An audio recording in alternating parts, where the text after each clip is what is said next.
مبارک ہیں وہ خواتین اور مائیں اور بہنیں کہ جو اس موضوع کی اہمیت کو سمجھتے ہوئے اپنے کاموں کا نظام بنا کر اپنے اوقات کی قدر و قیمت سمجھتے ہوئے اس عنوان پر جمع ہونے کے لیے کمر ہمت باندھی اور پھر یہاں تشریف لائے۔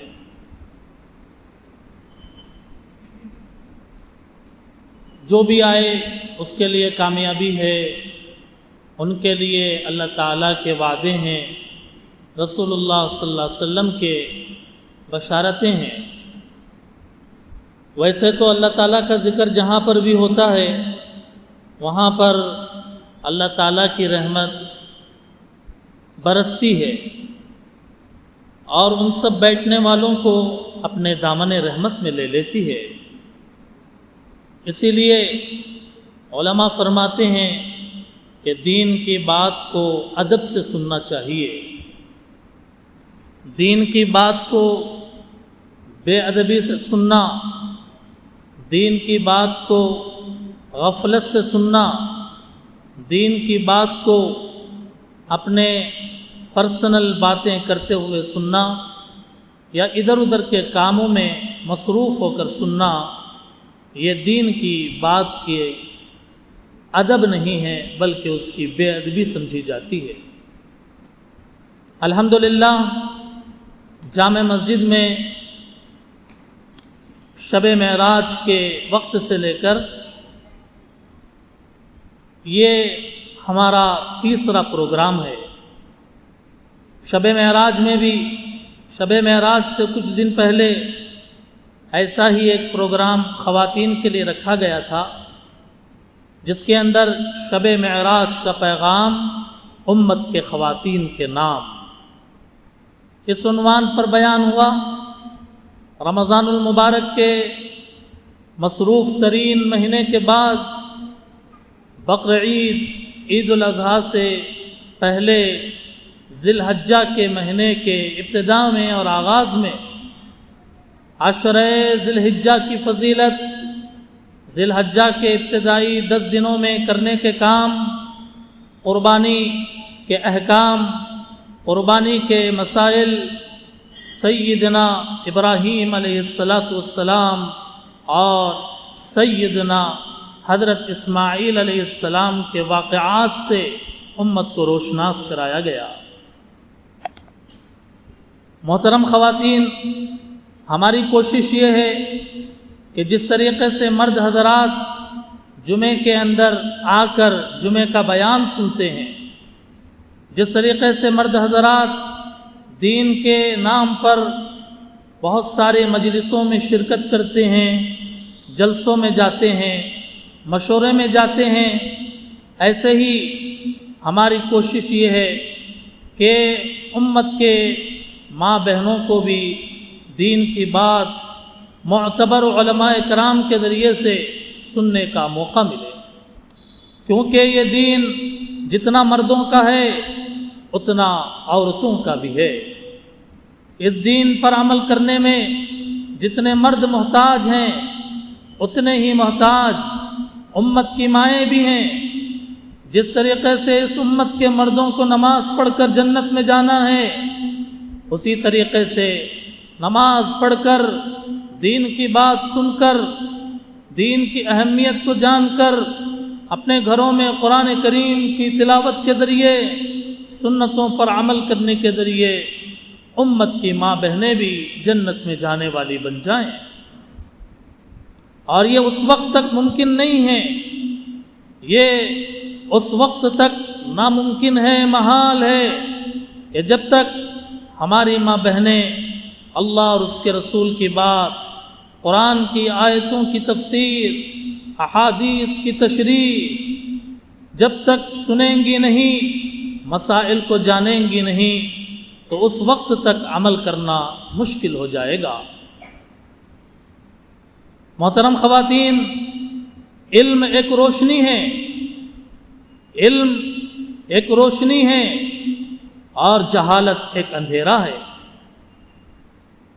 رات کے وقت میں اندھیرا چھایا ہوا ہوتا ہے اور انسان اپنے کام کاج نہیں کر سکتا رات کے اندھیرے میں، اسے انتظار ہوتا ہے صبح ہونے کا، اور جب صبح میں سورج کی کرنیں نکل پڑتی ہیں، انسان اپنے دنیا کے کام کاج اس سورج کی روشنی میں انجام دیتا ہے۔ رات کے اندھیرے میں جب کہ روشنی کا کوئی انتظام نہیں، کوئی لائٹ نہیں، کوئی بجلی اور کوئی کرنٹ نہیں، کوئی ٹارچ نہیں، کوئی موم بتی نہیں، کوئی چراغ نہیں، راستہ چلنے والا ٹھوکر بھی کھا سکتا ہے، راستہ چلنے والا رسی کو سانپ بھی سمجھ سکتا ہے، راستہ چلنے والا دھوکہ بھی کھا سکتا ہے، کیونکہ اندھیرا ہے اور اندھیرے میں کچھ نظر نہیں آیا کرتا۔ اسی لیے اس کی مثال، علم کی مثال اجالے کی ہے۔ جب زندگیوں میں علم ہوگا، جب مسائل کا علم ہوگا، جب دین کا علم ہوگا، جب قرآن کی آیتوں کی روشنی آپ کے پاس ہوگی، جب احادیث نبویہ کی روشنی سے آپ مالا مال ہوں گے، تو پھر زندگی پہ اعمال کرنے میں بھٹکیں گے نہیں، گمراہ نہیں ہوں گے آپ۔ قرآن جب آپ کے ہاتھ میں ہوگا اور کانوں سے جب قرآن کی آیتیں اور اس کا ترجمہ، اس کی تشریح ٹکرائے گی، تو پھر غلط راستے پر نہیں چلا جا سکتا، بلکہ سیدھے راستے پر چلنے کی کوشش کی جائے گی۔ اسی لیے علم نور ہے۔ اللہ کے نبی نے فرمایا کہ انما انا قاسم واللہ یعطی، میں تقسیم کرنے والا ہوں، علوم نبوت کو میں تقسیم کرنے والا ہوں، اللہ عطا فرمانے والے ہیں۔ علم علام یعنی اللہ تعالی سے رسول اللہ صلی اللہ علیہ وسلم کے واسطے سے ہمیں ملا، صحابہ کرام کے واسطے سے ہمیں ملا، تابعین، تبع تابعین، اولیاء، سلف صالحین کے واسطے سے ہمیں ملا۔ اس لیے اس علم کو آپ تک پہنچانا اور امت کے اندر آواز لگانا، یہ ہم سب کی ذمہ داری ہے، بطور خاص علماء کرام کی ذمہ داری ہے۔ اسی لیے موقع بموقع یہ مجلسیں منعقد کی جا رہی ہیں اور اس کا عنوان بھی آپ کو بتایا جاتا ہے، کیونکہ جب عنوان ہم بتائیں گے اور آپ آئیں گے اسی عنوان کو سننے کے لیے، اور پھر اس کی تشریحات، اس کی تفصیلات، اس کے جزئیات، اس کی باریک باتیں اور اس کے مسائل سے جب واقفیت آپ حاصل کریں گے، آپ آئے ایک حال میں تھے لیکن جائیں گے علم کا خزانہ لے کر، علم سمجھ کر جائیں گے، دین سمجھ کر جائیں گے۔ اسی لیے محرم الحرام کے اس عظیم مہینے میں، محرم الحرام کے اس عظیم مہینے میں ہم نے اس بات کی کوشش کی ہے کہ جہاں امت کا ایک بہت بڑا طبقہ، امت کا ایک بہت بڑا طبقہ طرح طرح کی بدعات کے اندر مبتلا ہے، طرح طرح کی خرافات میں مبتلا ہے، طرح طرح کے رسم و رواج میں مبتلا ہے۔ کوئی کہنے والا یہ کہتا ہے محرم کے مہینے میں نیا کپڑا نہیں پہننا چاہیے، کیوں؟ اس لیے کہ محرم غم کا مہینہ ہے، اس لیے اس میں نیا کپڑا نہیں پہننا چاہیے۔ یہ غلط خیال ہے اور یہ غلط خیال لوگوں کے اندر پایا جاتا ہے۔ کوئی کہنے والا کہتا ہے محرم کے مہینے میں مچھلی نہیں کھانا چاہیے، گوشت نہیں کھانا چاہیے۔ قصاب، گوشت کی دکان والے کہہ رہے ہیں کہ ہمارا گراہک مار کھا گیا۔ پوچھا کہ کیوں؟ تو کہا محرم کا مہینہ ہے، مسلمان گوشت لینے نہیں آ رہے۔ آپ اندازہ لگائیے کہ کتنی بے دینی پھیلی ہوئی ہے، مسلمان کس حد تک یہ عجیب و غریب خیالات کے اندر مبتلا ہے۔ آپ جانتے ہیں سوشل میڈیا کا دور ہے، انگاروں پر لوٹنے کو دین سمجھ لیا گیا۔ مسلمان ہے، محرم کے نام پر انگاروں پر لڑ رہا ہے، مسلمان ہے کہ انگاروں پر چل رہا ہے اور اس کے اوپر چل کر جانماز بچھا رہا ہے۔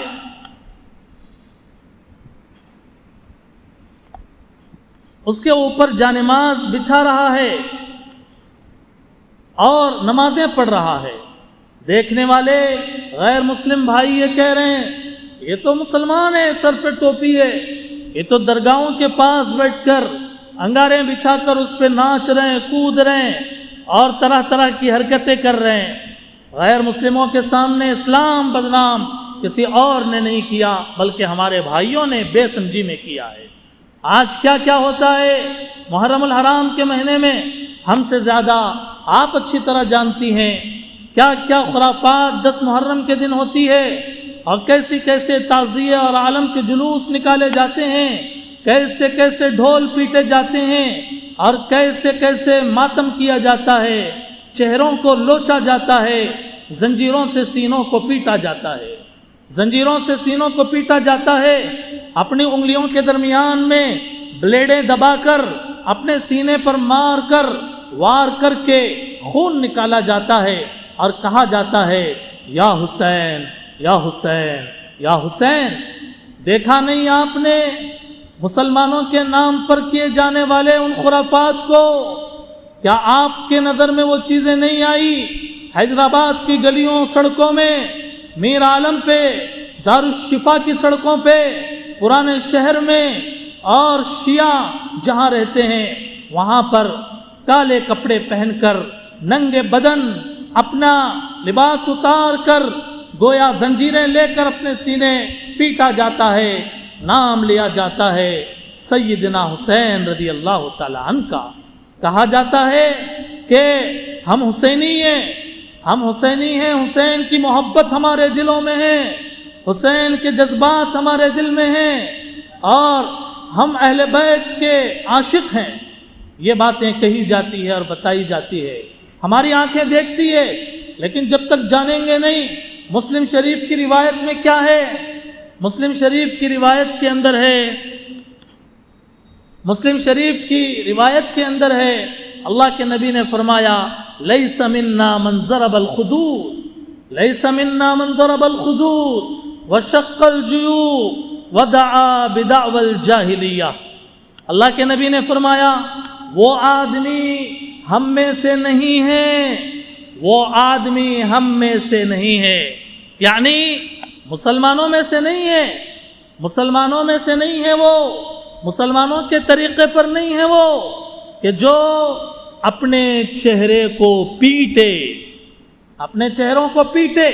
چہروں کو پیٹنے والا یہ مسلمان کا طریقہ نہیں ہے۔ یہ خواہ جو ہے محرم کے مہینے میں ہو یا کسی اور موقع پر ہو، گھر کے اندر موتا ہو گیا، گھر کے اندر جنازہ ہے، اور ماں بہنیں یا مرد چہرے پہ مار مار کر رو رہا ہے اور آنسو بہا رہا ہے، یہ اسلام کا طریقہ نہیں ہے۔ لیس منا من ضرب الخدود، وہ آدمی ہم میں سے نہیں جو رخسار کو پیٹے، جو رخسار کو پیٹے، وشق الجیوب، اور گریبان پھاڑے، سینہ پھاڑے، وہ آدمی ہم میں سے نہیں ہے، اللہ کے نبی نے فرمایا۔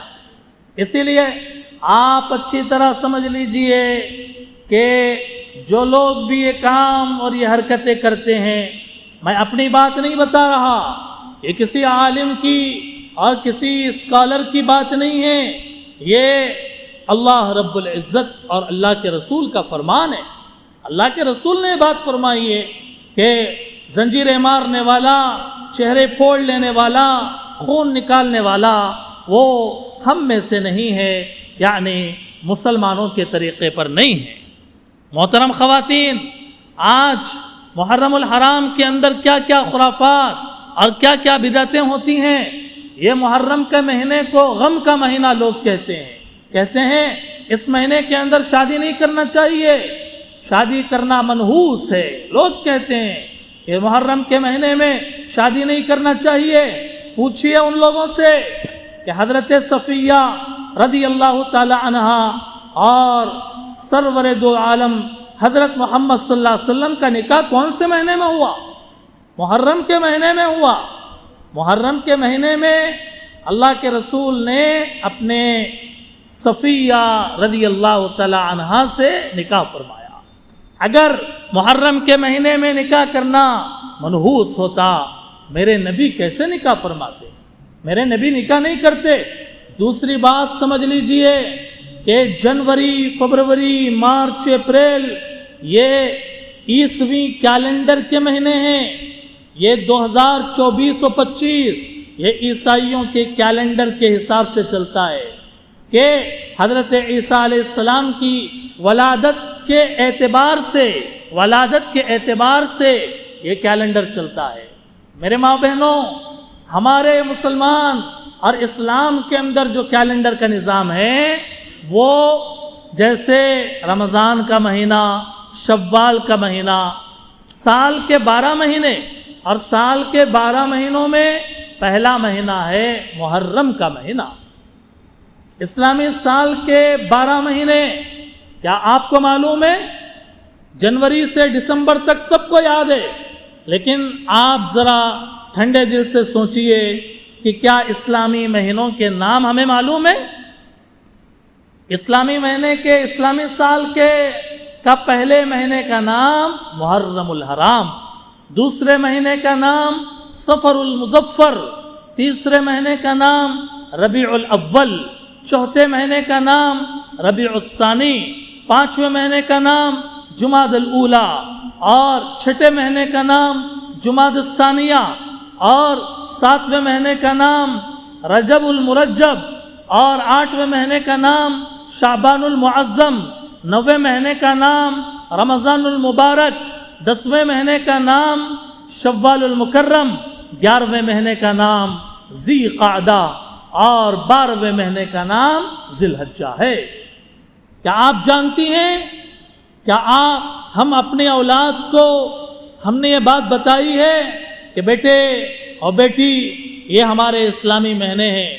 رمضان تو سب کو یاد ہوتا ہے، لیکن بتایا یہ جائے کہ رمضان کے علاوہ دوسرے مہینے ہمیں معلوم ہے؟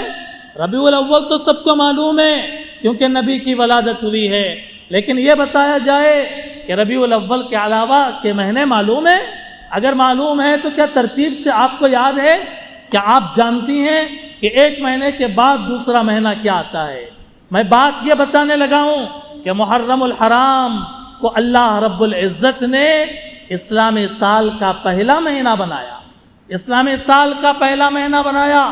لوگ کہہ رہے ہیں محرم کا مہینہ منحوس ہے، مجھے بتایا جائے کہ جو مہینہ منحوس ہے کیا اللہ تعالیٰ نے اس مہینے کو اسلامی سال کے پہلے مہینے میں رکھا؟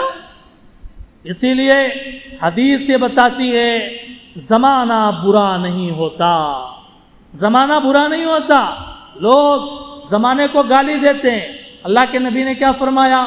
اللہ کے نبی نے فرمایا، اللہ تعالیٰ فرماتے ہیں کہ لوگ زمانے کو گالی دیتے ہیں، زمانہ میں ہوں، یعنی اللہ تعالیٰ فرماتے ہیں زمانے کو میں نے پیدا کیا، کوئی زمانہ منحوس نہیں ہے، کوئی زمانہ بے برکت والا نہیں ہے، ہر زمانہ یکساں ہے، ہر زمانہ برابر ہے۔ اور زمانے کے اندر خیر کیسے آئے گا، زمانے کے اندر برائی کیسے آئے گی؟ انسان کے برے اعمال سے برائی آئے گی۔ منحوس ہے وہ گھڑی جس گھڑی کے اندر ہم گناہ کریں، ہمارے برے اعمال کی وجہ سے بے برکتی آیا کرتی ہے، ہمارے برے اعمال کی وجہ سے بے برکتی آیا کرتی ہے، اور ہمارے گناہوں کی لت ہمیں لگا کرتی ہے۔ لوگ زمانے کو برا نہ کہیں، زمانے کو میں نے پیدا کیا ہے۔ اس لیے محرم کا مہینہ ہو یا سفر کا مہینہ ہو، ہرگز یہ منحوس نہیں ہے۔ دوسری بات یہ ہے محترم خواتین، اس مہینے کو حضرت امام حسین رضی اللہ تعالی عنہ کی شہادت سے یاد کیا جاتا ہے۔ کیا آپ جانتی ہیں کہ حضرت امام حسین رضی اللہ تعالیٰ عنہ کون تھے؟ کیا آپ کو معلوم ہے کہ حضرت حسین رضی اللہ تعالیٰ عنہ کی پیدائش کب ہوئی؟ کیا آپ کو معلوم ہے کہ حضرت حسین رضی اللہ تعالیٰ عنہ سے ہمارے نبی کتنی محبت فرمایا کرتے تھے، ہمارے نبی حضرت حسین کو کتنا چاہا کرتے تھے۔ یہ بات میں بتاؤں گا آپ کو کہ اللہ کے نبی صلی اللہ علیہ وسلم کی بیٹی حضرت فاطمہ رضی اللہ تعالی عنہا کا نکاح حضرت علی رضی اللہ تعالیٰ عنہ سے ہوا۔ حضرت علی رضی اللہ تعالیٰ عنہ حضرت فاطمہ رضی اللہ تعالیٰ عنہ سے 2 بچے پیدا ہوئے۔ ایک بچے کا نام حسن ہے، دوسرے بچے کا نام حسین ہے۔ سیدنا حسن اور حسین رضی اللہ تعالیٰ عنہ، یہ بات آپ سمجھیں کہ 2 بھائی ہیں یہ، اور حضرت حسن رضی اللہ تعالیٰ عنہ بڑے بھائی ہیں۔ حضرت حسن بڑے ہیں، حضرت حسین چھوٹے ہیں۔ محرم کے مہینے میں جو غم منایا جاتا ہے، حضرت حسین یعنی چھوٹے بیٹے یا چھوٹے بھائی کی شہادت کو لے کر غم منایا جاتا ہے۔ حضرت حسن رضی اللہ تعالیٰ عنہ جب پیدا ہوئے، آپ کی پیدائش سن 3 ہجری میں ہوئی۔ حضرت حسن رضی اللہ تعالیٰ عنہ کی پیدائش، جو بڑے بھائی ہیں حسین چھوٹے ہیں، حضرت حسن کی پیدائش سن 3 ہجری میں ہوئی۔ حضور صلی اللہ علیہ وسلم نے آپ کا نام حسن رکھا۔ جب ولادت ہوئی، حضرت حسن رضی اللہ تعالیٰ عنہ جب پیدا ہوئے، حضور صلی اللہ علیہ وسلم کو جب معلوم ہوا تو آئے اور آ کر ان کو گود میں اٹھا لیا۔ جیسے بچے پیدا ہوتے ہیں، اور بچے جب پیدا ہوتے ہیں، نانا دادا آ کر بچوں کو اپنی گود میں لیتے ہیں۔ جب حضور صلی اللہ علیہ وسلم کو معلوم ہوا کہ بی بی فاطمہ، بیٹی فاطمہ کے گھر میں بچہ ہوا، حضور صلی اللہ علیہ وسلم آئے اور حضرت حسن رضی اللہ تعالیٰ عنہ کو گود میں اٹھایا، اور حضور نے آپ کو شہد گویا کہ چٹایا۔ ولادت کے بعد میں، بچہ پیدا ہونے کے بعد میں ہلکا سا شہد چٹایا جاتا ہے۔ شہد چٹایا اور پھر اذان دی۔ کس نے اذان دی؟ ہمارے نبی صلی اللہ علیہ وسلم نے حضرت حسن کے کان میں اذان دی اور عقیقہ کرایا۔ عقیقہ کرنا سنت ہے۔ بچہ اگر ہے 2 بکرے، بچی اگر ہے تو 1 بکرا۔ آپ بکرا کاٹیں یا بکری کاٹیں، دونوں کی گنجائش ہے۔ مینڈھا کاٹیں یا مینڈی کاٹیں، دونوں کی گنجائش ہے۔ بکرا ہی ہونا ضروری نہیں ہے، یہ مسئلہ ہم نے درمیان میں بتا دیا۔ اللہ کے نبی نے فرمایا حسن کے سر کے پیدائش کے بال کاٹے جائیں، اس کا وزن کیا جائے اور چاندی صدقہ کر دیا جائے۔ یعنی بالوں کا جتنا وزن ہے، ان بالوں کے وزن کے اتنا، جتنے گرام بھی بنتا ہے اتنا صدقہ کر دیا جائے۔ چنانچہ حضرت حسن رضی اللہ تعالیٰ عنہ اس طرح بڑے ہوئے۔ اب دوسرا نام ہے حضرت حسین رضی اللہ تعالیٰ عنہ کا۔ حضرت حسین رضی اللہ تعالیٰ عنہ کب پیدا ہوئے؟ سن 4 ہجری میں۔ سن 4 ہجری میں حضور صلی اللہ علیہ وسلم مکے سے مدینہ ہجرت کرنے کے 4 سال حضرت حسین رضی اللہ تعالیٰ عنہ پیدا ہوئے۔ حضرت حسن کب پیدا ہوئے؟ سن 3 ہجری میں۔ اور حضرت حسین کب پیدا ہوئے؟ سن 4 ہجری میں۔ 2 بھائیوں کے درمیان میں 1 سال کا ڈیفرنٹ ہے۔ حضرت حسن 1 سال کے بڑے، حضرت حسین 1 سال چھوٹے ہیں۔ ولادت ہوئی، شہد چٹایا حضرت حسین رضی اللہ تعالیٰ عنہ کو، عقیقہ کیا اور بالوں کے وزن کے برابر چاندی صدقہ کرنے کا حکم دیا۔ اور حضور صلی اللہ علیہ وسلم کا انتقال کب ہوا؟ حضور صلی اللہ علیہ وسلم کا انتقال 10 ہجری میں ہوا۔ جس وقت حضور کا انتقال ہو رہا تھا، اس وقت حضرت حسین کی عمر 6 یا 7 سال تھی۔ یہ بات بھی ذہن میں رکھیں، جس وقت حضور صلی اللہ علیہ وسلم کا انتقال ہو رہا تھا، اس وقت میں حضرت حسین کی عمر 6-7 سال کے بچے تھے۔ چنانچہ اللہ کے نبی آپ دونوں سے بڑی محبت کرتے تھے، بہت پیار کرتے تھے۔ اسی لیے یہ دونوں بچے حضور صلی اللہ علیہ وسلم کبھی نماز پڑھ رہے ہوتے تو سجدے میں حضور سجدہ کر رہے ہوتے، یہ بچے آ کر کمر پر بیٹھ جاتے، کمر پر بیٹھ جاتے اور حضور اپنے سجدے کو لمبا کر دیتے کہ اگر میں اٹھوں گا میرے بچے گر جائیں گے۔ کبھی حضور صلی اللہ علیہ وسلم نماز پڑھ رہے ہوتے، قیام کی حالت میں ہوتے، تو حضرت حسن اور حسین نماز میں حضور کے 2 ٹانگوں کے درمیان میں سے نکل جایا کرتے تھے۔ اللہ اکبر۔ حضور صلی اللہ علیہ وسلم ان بچوں کو ڈانٹتے نہیں تھے۔ اس کے اندر بھی ماؤں کو اور والدین کو کے لیے سبق ہے کہ بچوں سے محبت کرنا چاہیے۔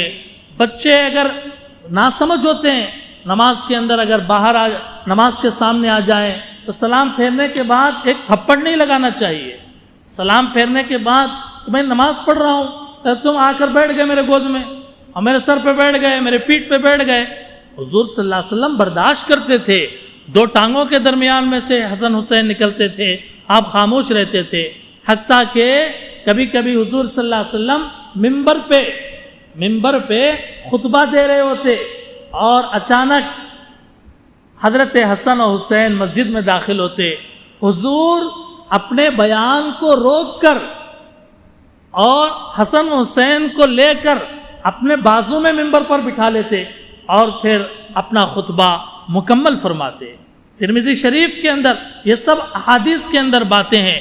حضور صلی اللہ علیہ وسلم ان کو اپنی گود میں بٹھاتے، حضرت حسن کو، حسین کو، اور انہیں بوسہ دیتے، انہیں پیار کرتے اور ان کی خوشبو سونگتے اور انہیں اپنے گود میں کھلاتے۔ کبھی گھوڑا بن جاتے اور حضور کے پیٹھ کے اوپر حسن حسین سواری کرتے اور اللہ کے نبی ادھر ادھر سواری کراتے رہتے۔ اقرا ابن حابس رضی اللہ تعالیٰ عنہ کہتے ہیں اللہ کے نبی کو جب دیکھا کہ حضرت حسن حسین کو حضور پیار کر رہے ہیں تو اللہ کے نبی سے کہا اقرا ابن حابس رضی اللہ تعالیٰ عنہ نے، اللہ کے نبی میرے تو 10 بچے ہیں، میں نے کبھی ان کو بوسہ نہیں دیا، کبھی میں نے ان کو پیار نہیں کیا۔ اللہ کے نبی نے فرمایا جو رحم نہیں کرتا اس پر رحم نہیں کیا جاتا۔ تم رحم کرو اپنے بچوں پہ، ان سے پیار کرو۔ اور ایک مرتبہ قرآن کی ایک آیت نازل ہوئی، اس کو آیت تطہیر کہتے ہیں، پارے 22 کے اندر ہے، اذهب عنهم الرجس ويطهركم تطہیرا۔ یہ آیت جب نازل ہوئی اللہ کے نبی آئے، بیٹی فاطمہ کو بلایا، اپنے قریب بٹھایا، حضرت علی کو بلایا، اپنے قریب بٹھایا، حسن حسین کو بلایا، اپنے پاس بٹھایا، اور ایک چادر اس طریقے سے ڈال دیا کہ سب اس چادر کے اندر آ گئے۔ اللہ کے نبی بھی، حضرت علی بھی، حضرت فاطمہ بھی اور حسن حسین بھی، سب اس چادر کے اندر آ گئے۔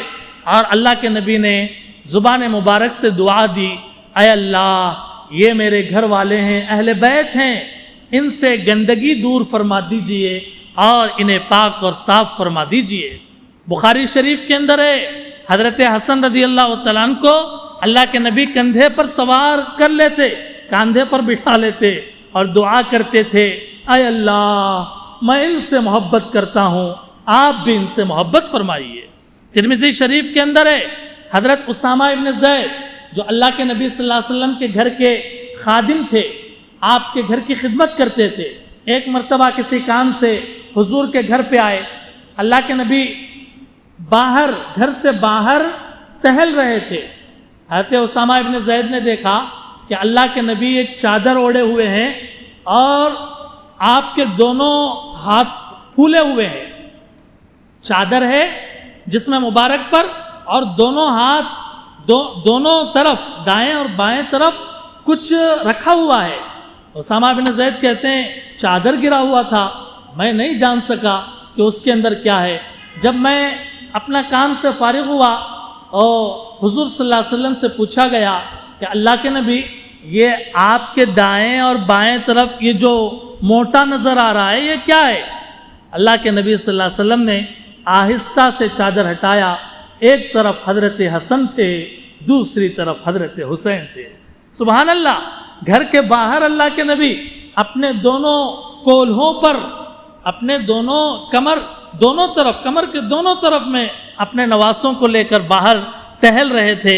یہ محبت تھی حضور صلی اللہ علیہ وسلم کی، یہ محبت تھی رحمت للعالمین کی۔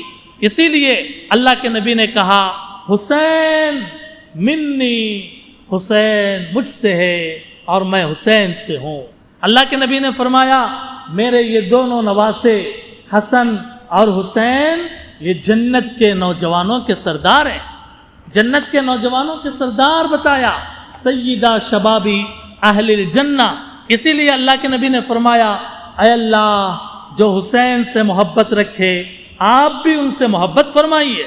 اس لیے یہ بات بھی سمجھ لیجئے، ہم ماتم کرنے سے اگر روک رہے ہیں اور محرم کے مہینے میں تعزیہ اٹھانے سے اور انگاروں کے کھیل کھیلنے سے اگر ہم روک رہے ہیں، اس کا یہ مطلب نہیں ہے کہ ہمارے دل کے اندر نواسے رسول کی محبت نہیں ہے، بلکہ ہمارا تو یہ ایمان ہے کہ مسلمان کو کامل مومن ہونے کے لیے حضرت حسن و حسین سے محبت کرنا ضروری ہے۔ جو حسین سے محبت نہ رکھے وہ کامل مسلمان نہیں ہو سکتا۔ اسی لیے امت مسلمہ کو بتایا جائے یہ فضائل ہیں حضرت حسن و حسین رضی اللہ تعالیٰ عنہ کے۔ اب آئیے، بہت مختصر وقت باقی رہ گیا ہے، میں آپ کو بہت ساری باتیں، بہت سارا نالج اور اسلامی تاریخ کا بیسک نالج آپ کو دینا چاہتا ہوں۔ محترم خواتین، ہمارے نبی صلی اللہ علیہ وسلم کے انتقال کے بعد آپ کو معلوم ہے حضرت ابوبکر خلیفہ بنے، حضرت ابوبکر رضی اللہ تعالیٰ عنہ کے بعد حضرت عمر فاروق رضی اللہ تعالیٰ عنہ خلیفہ بنے، حضرت عمر رضی اللہ تعالیٰ عنہ کے بعد حضرت عثمان غنی رضی اللہ تعالیٰ عنہ خلیفہ بنے، حضرت عثمان غنی رضی اللہ تعالیٰ عنہ کے بعد حضرت علی رضی اللہ تعالیٰ عنہ خلیفہ بنے۔ آپ بتائیے یہ چار خلفاء ہیں، یہ چار خلیفہ ہیں، ابو بکر و عمر، عثمان و علی، ابو بکر و عمر، عثمان و علی۔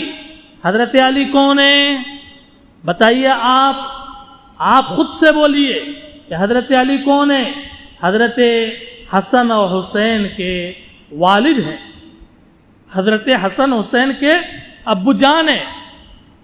حضرت علی رضی اللہ تعالیٰ عنہ کوفہ میں تھے، کوفہ میں دشمنوں نے حضرت علی رضی اللہ تعالیٰ عنہ کو زہر دے دیا، اور اس زہر کھانے کی وجہ سے حضرت علی رضی اللہ تعالیٰ عنہ کا انتقال ہوا، حضرت علی رضی اللہ تعالیٰ عنہ شہید ہو گئے، زہر کھلایا گیا۔ حضرت علی رضی اللہ تعالیٰ عنہ کے بعد اب خلیفہ کون بنیں گے اس میں اختلاف ہو گیا۔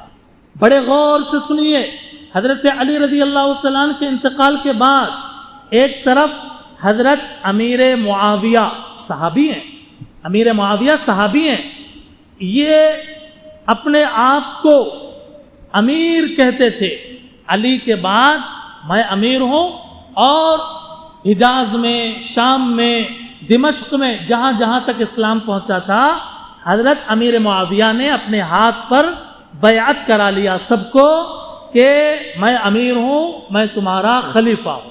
حضرت علی رضی اللہ تعالیٰ عنہ کے بعد حضرت حسن رضی اللہ تعالیٰ عنہ جو حضرت علی کے بیٹے تھے، انہوں نے کہا ہم امیر معاویہ کو اپنا امیر نہیں مانتے، حضرت علی کے بعد میری ذمہ داری ہے۔ یہ کہہ کر حضرت حسن رضی اللہ، حسین نہیں بلکہ حضرت حسن رضی اللہ تعالیٰ عنہ نے کہا، بڑے بھائی نے کہا، بڑے بیٹے نے کہا کہ میری والد کی جگہ پہ میں رہوں گا، اور کچھ لوگوں نے، کوفہ کے کچھ لوگوں نے آپ کے ہاتھ پر بیعت بھی کر لیا۔ تقریباً 6 مہینے 7 مہینے حضرت حسن رضی اللہ تعالیٰ عنہ اپنے آپ کو لوگوں کا امیر کہتے رہے، امیر معاویہ رضی اللہ تعالیٰ عنہ بھی اپنے آپ کو امیر کہتے رہے، دونوں اپنی اپنی جگہ کہتے رہے، مسئلہ حل نہیں ہوا، مسئلہ حل نہیں ہوا۔ علی کے بعد خلیفہ کون؟ کچھ لوگ کہتے تھے امیر معاویہ، کچھ لوگ کہتے تھے حضرت حسن، لیکن 6-7 مہینے کے بعد حضرت حسن رضی اللہ تعالیٰ عنہ نے کہا کہ یہ اختلاف امت میں، مسلمانوں میں، یہ لڑائیاں، یہ جھگڑے، یہ پنچایتاں کہ کوئی ان کو امیر مان رہا، کوئی مجھ کو امیر مان رہا، یہ سارے جھگڑے ختم کر دینا۔ یہ کہہ کر حضرت حسن رضی اللہ تعالیٰ عنہ نے کہا میں